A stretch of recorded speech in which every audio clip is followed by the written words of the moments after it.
Hi guys, ఈరోజు మా mummy special egg curry recipe చూద్దాం.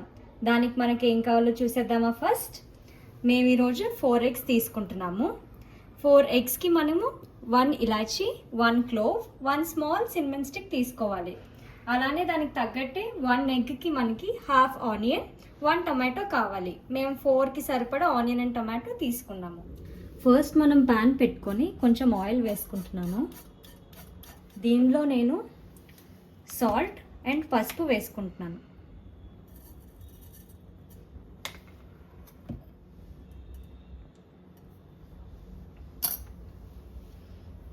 ఇప్పుడు మనం తీసుకున్న ఎగ్స్కి నేను ఇలా టూత్ పిక్తో హోల్స్ చేసుకుంటున్నాను.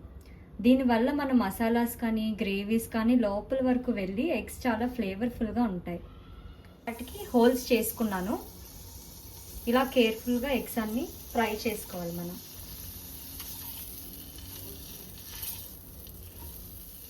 ముందు చెప్పాను కదా, నేను ఫస్ట్ ఈ మూడింటిని మిక్సీ చేసుకుంటున్నాను. ఇలాచీ, క్లోవ్ అండ్ సిన్నమన్ స్టిక్స్ని. నెక్స్ట్ నేను అల్లం వెల్లుల్లి పేస్ట్ చేసుకుంటున్నాను. మన ఇంట్లో చేసుకుంటే ఫ్రెష్గా టేస్టీగా ఉంటుంది, బయట మనం కొనేదానికన్నా. ఫస్ట్ నేను ధనియాలు, పాపీ సీడ్స్ ఒకసారి మిక్సీ చేసుకుంటున్నాను. ఒక్కసారి ఇది కొంచెం గ్రైండ్ అయ్యాక నేను అప్పుడు ఆనియన్స్ వేసుకుంటాను స్మూత్ పేస్ట్ కోసం. ఇది ఒక్కసారి కొంచెం స్మూత్గా అయ్యాక నేను ఆనియన్స్ వేసుకుంటున్నాను పేస్ట్లా చేయడానికి. నేను ఈ ఆనియన్ పేస్ట్ని సైడ్కి తీసుకున్నాను. టొమాటోస్ కన్నా కొంచెం ఎక్కువసేపు పడుతుంది కదా ఇది ఫ్రై చేయడానికి, సో ఇది ఒక సైడ్కి తీసేసుకున్నాను. ఇప్పుడు నేను మిక్సీలో మళ్ళీ ఇలా నానబెట్టుకున్న క్యాషు తీసుకుంటున్నాను. వాటర్లో ఒక 2-3 hours ముందు నానబెట్టుకోండి, అప్పుడు పేస్ట్ మనకి ప్యూరీ స్మూత్గా బాగా వస్తుంది. దీనిలోనే నేను టొమాటోస్ కూడా వేసుకొని మిక్సీ చేసుకుంటాను.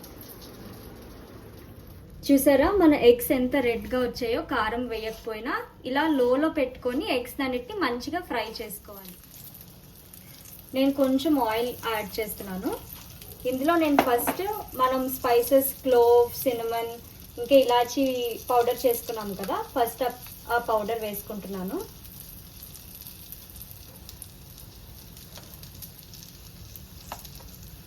ఇది ఒక్కసారి ఫ్రై చేస్తున్నాను నేను. స్పైసెస్ ఎప్పుడు కూడా మనం ఆయిల్లో ఫ్రై చేస్తేనే ఫ్లేవర్ అనేది బాగా వస్తుంది పౌడర్స్ కన్నా. ఇవి ఒక్కసారి ఫ్రై అయ్యాక మన హోమ్ మేడ్ అల్లం వెల్లుల్లి పేస్ట్ వేస్తున్నాను. ఇది కూడా కొంచెం పచ్చివాసన పోయే వరకు నేను ఒక్కసారి ఫ్రై చేస్తున్నాను. మధ్యలో ఆయిల్ వేసుకోండి మీకు ఎప్పుడైతే తక్కువ అనిపిస్తుందో.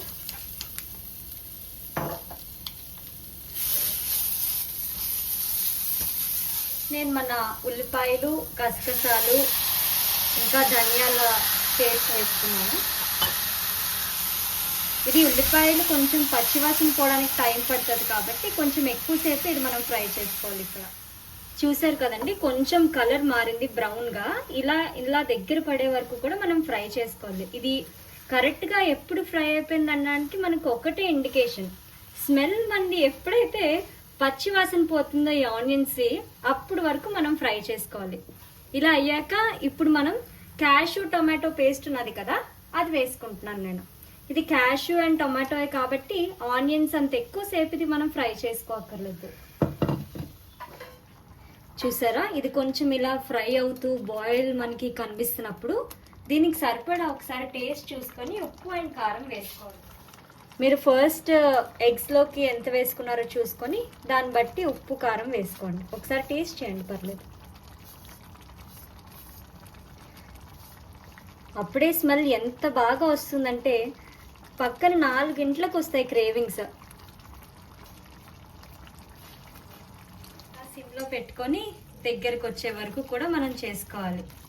లాస్ట్ ఫైనల్ టచెస్ మనం కొంచెం కొత్తిమీర వేసుకుందాం. అంతే అండి, గుమగుమలాడే టేస్టీ మా అమ్మ ఎగ్ కర్రీ రెడీ. దీనిని మేము మంచిగా ఈరోజు చపాతీ ఇంకా సలాడ్తో పేరప్ చేసుకున్నాము. మీరు రైస్తో కూడా పేరప్ చేసుకోవచ్చు. బాయ్.